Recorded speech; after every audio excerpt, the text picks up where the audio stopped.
Bonjour à tous, nous sommes le mercredi 19 novembre 2025, il est 11h27, vidéo pour le mercredi 26 novembre 2025, et ça tombe très bien puisque aujourd'hui, à la date où vous avez la vidéo, c'est la 26e archive de MotoGP.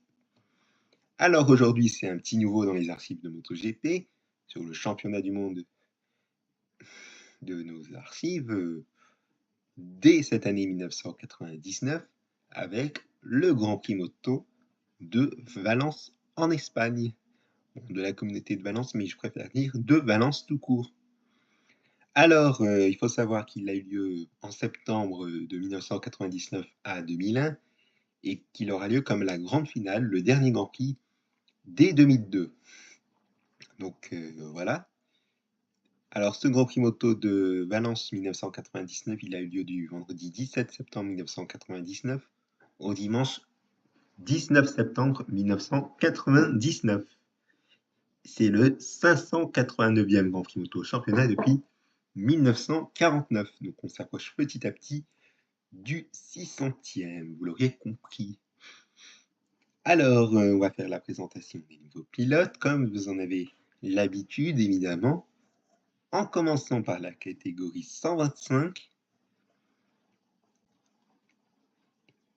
Et il me semble que nous n'avons qu'un nouveau pilote.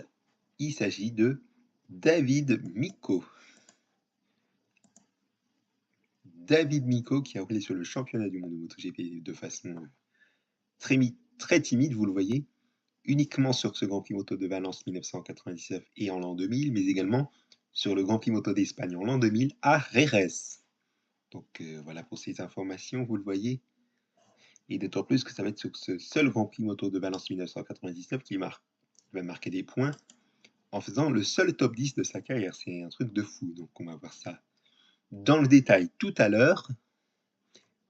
Et il me semble que je n'ai rien oublié normalement pour la présentation des nouveaux pilotes, puisque j'ai déjà parlé de Bernard Rapsemeyer et d'Emilio Delgado, qui, dans la page wiki, n'est pas le pilote moto, mais autre chose.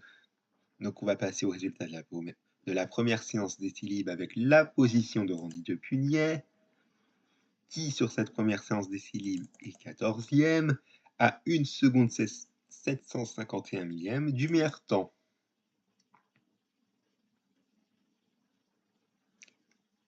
On va passer maintenant au résultat de la première séance de qualification libre, où David Mico, malheureusement, n'est pas dans le classement, avec peu de tours en plus, donc dommage. Et Randy Defunier, quant à lui, il est 23e. Oh, je n'arrête pas de me tromper, décidément. 23e à 2 secondes 843 millième du meilleur temps.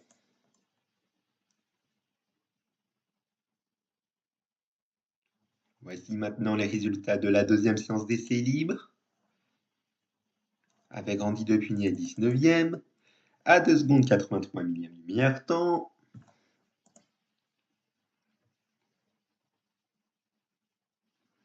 Deuxième séance de qualification libre maintenant. Randy Depugnet, il est 25e, à 2 secondes 554 millième du meilleur temps.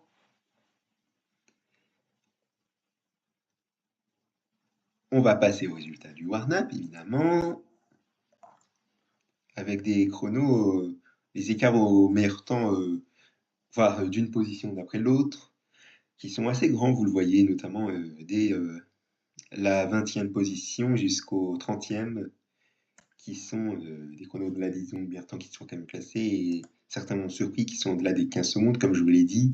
Frédéric Petit, Gino Borsoy, Bernard Rapsemeyer, Arnaud Vincent, le poleman, il me semble, que je vérifie. Ouais, c'est bien le poleman Arnaud Vincent, et Emilio Delgado. Randy Depugnet qui est quand même classé, vous l'avez vu qu'il est 20e, à 10 secondes 382 millième du meilleur temps. Et un autre pilote a fait le même chrono que Randy Depugnet, Ivan Martinez, vous l'avez vu. Mais bon, je vous laisse regarder les résultats du warm-up du Grand Prix Moto de Valence 1999 en catégorie 125 en faisant pause comme d'habitude.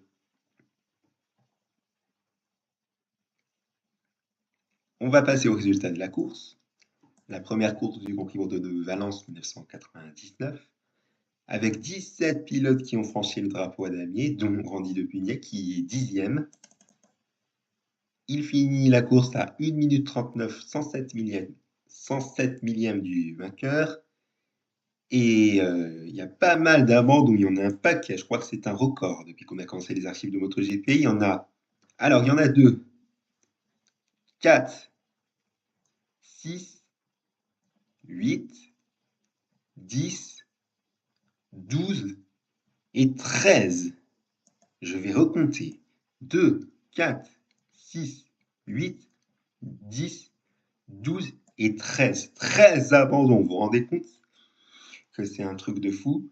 Donc je vous laisse regarder le nom des 17 pilotes qui ont franchi le drapeau à damier et les 13 abandons en faisant pause.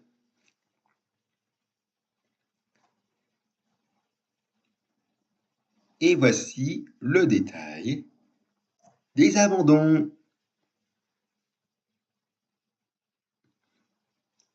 Voilà, on va passer maintenant à la catégorie 250.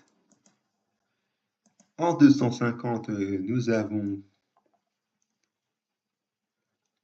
aucun nouveau pilote, il me semble. Alors pour Daniel Ripilta, je suis sûr d'en avoir parlé. Même chose pour Maurice Bolwerk et Mathias Rios, mais que je n'ai pas d'informations sur eux. David Ortega, je n'ai pas d'informations sur eux. Je ne sais plus si j'en ai parlé, mais il me semble que j'en ai déjà parlé. Donc je vais vérifier ça tout à l'heure après avoir tourné cette vidéo. Donc voilà. Et je n'ai rien oublié. Normalement, on a fait le tour. Donc, on va passer au résultat de la première séance d'essai libre.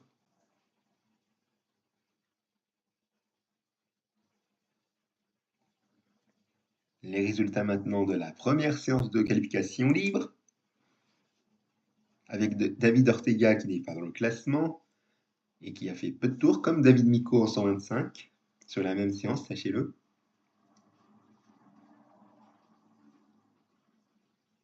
On va passer au résultat de la deuxième séance d'essai libre.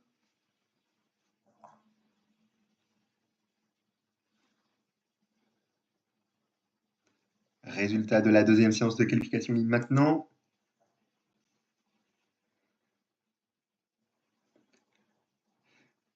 Place au warm-up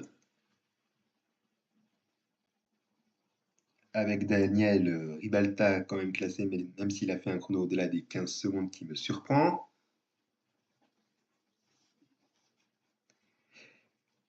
Et les résultats de la course, avec, oulala, pas mal d'abandons là aussi. 19 pilotes qui ont franchi le drapeau à damier, et les autres qui ont abandonné, ils sont tout aussi nombreux.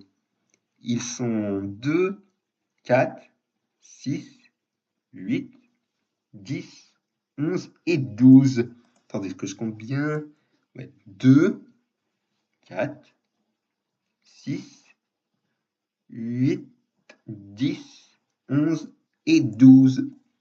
12 abandons d'où je vous laisse regarder leur nom, en plus des 19 pilotes qui ont franchi le drapeau à damier, et en faisant pause, bien évidemment.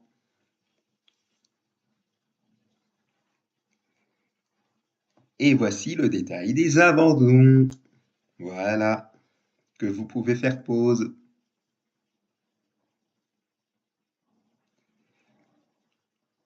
Et on va passer maintenant à la catégorie 500, où c'est la raison pour ce Grand Prix Moto de Valence 1999 est tout à fait spécial, dont on va en reparler à la fin de la vidéo. Et en catégorie 500, nous avons enfin, et oui, je dis enfin, vous allez me dire, vous aussi, un nouveau pilote dans la catégorie. Ça fait longtemps qu'on n'en a pas vu un. Depuis le Grand Prix de France Moto 1999, il me semble, ou le Grand Prix Moto d'Espagne, je ne sais plus, mais en tout cas, ça fait 4 semaines qu'on n'en a pas vu un nouveau. Il s'agit de Marc Garcia. Marc Garcia qui a roulé sur le championnat du monde de MotoGP en 1992, en 1994 et en 1995, mais pas en 1993, et uniquement sur ce Grand Prix Moto de Valence 1999, pas en 1997 et 1998. Je ne prends pas en compte l'année 1996 puisque la catégorie est une ancienne qui a disparu. qui est une catégorie que je ne sais plus c'était quoi, d'après ce que je voyais, je crois que c'est un truc de supercar, un truc comme ça, je ne sais plus, il faudra que je vois ça après avoir tourné cette vidéo. Mais bon, ce n'est pas bien grave si je me trompe. Et attention, il faudra noter que dans les archives à venir qui seront dans très longtemps, dans quelques années, il y aura un autre pilote qui va s'appeler Marc Garcia, qui ne sera pas français, mais un espagnol. Donc, vous l'auriez compris, les Garcia qui sont généralement espagnols peuvent être aussi français. Ils sont homonymes, si j'ai à vous dire, mais bon, on va passer aux choses sérieuses grâce aux résultats de la première séance d'essai libre avec Bernard Garcia qui, vous le voyez, est quand même classé malgré le fait qu'il soit près de 19 secondes du meilleur temps et qu'il ait fait peu de tours. Donc peut-être un problème technique sur sa moto. On va voir si ça va s'améliorer sur la première séance de qualification libre. Qu'on va voir ça dans 5 secondes.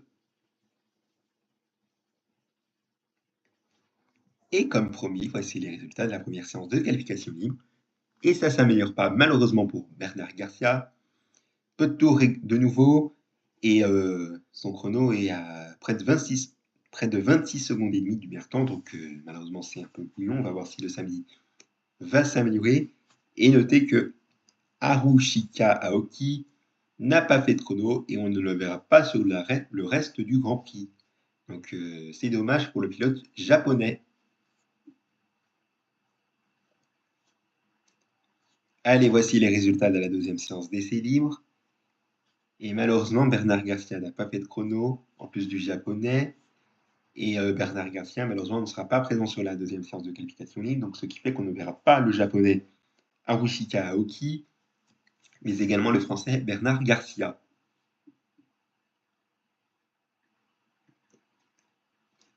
Allez, on va passer maintenant aux résultats de la deuxième séance de qualification libre.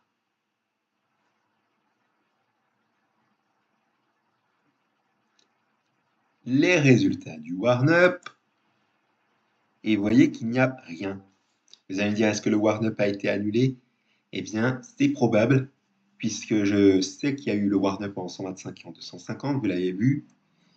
Mais la raison qu'il soit annulé, je ne sais pas. Vous l'avez vu que la piste était bien mouillée au cours du warm-up, dans les conditions de piste. Donc peut-être que c'est lié aux conditions météo que le warm-up de la catégorie 500 du Kyoto de Valence 1999 soit annulé. Donc malheureusement, c'est dommage.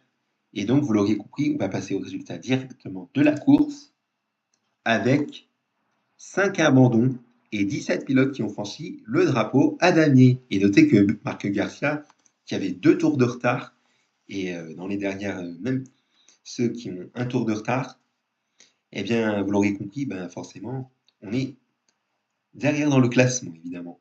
Donc voilà, ce qui est un peu dommage pour Marc Garcia de finir avec 2 tours de retard. Sans ça, il aurait pu finir deuxième derrière Régis Laconi.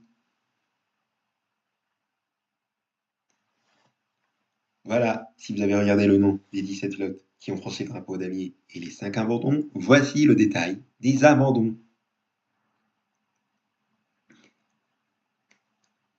Voilà, avant de se quitter, on va revenir sur Régis Laconi. Vous l'avez vu que c'est une victoire française, puisque Régis Laconi est un Français. Vous allez me dire, est-ce que c'est la première victoire de la carrière de Régis Laconi en catégorie 500?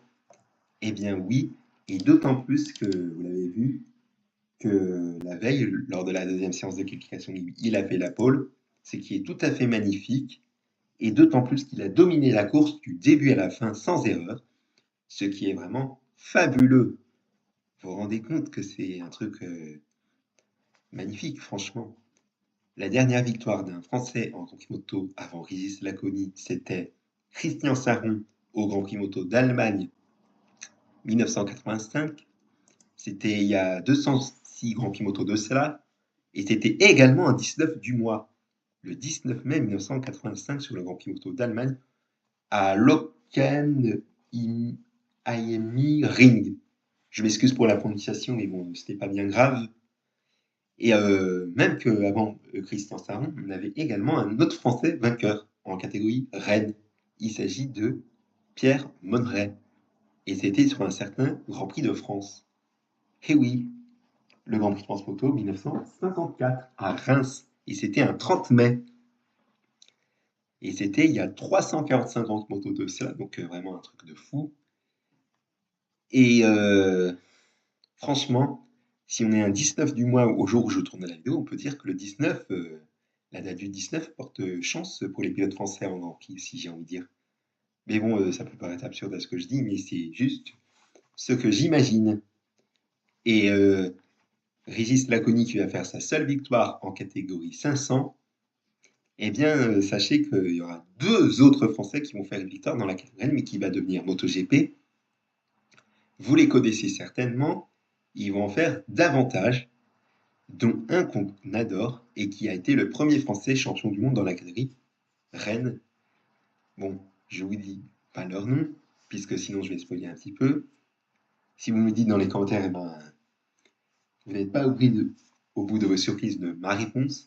Mais en tout cas, rendez-vous dans 355 grands photos, si je calcule bien, pour la prochaine victoire d'un Français en catégorie Rennes qui va devenir MotoGP.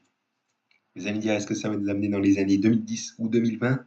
Eh bien, ça sera au tout début des années 2020. Donc, soyez bien au rendez-vous. Alors, 2020, vous allez me dire que le championnat du monde de MotoGP a été perturbé par la Covid. Eh bien, on pourrait le dire. Mais de tout cela, nous aurons bien l'occasion d'en reparler. Allez, sur ce, je vous laisse. On se donne rendez-vous la semaine prochaine pour de nouvelles archives de MotoGP pour commencer ce mois de décembre 2025, avec également un petit nouveau, avec lundi le Grand Prix Moto d'Australie, le Grand Prix Moto d'Australie 1999, et mercredi prochain également un petit nouveau, le Grand Prix Moto d'Afrique du Sud. Excellente journée à tous sur ma chaîne YouTube et je vous remercie pour votre attention.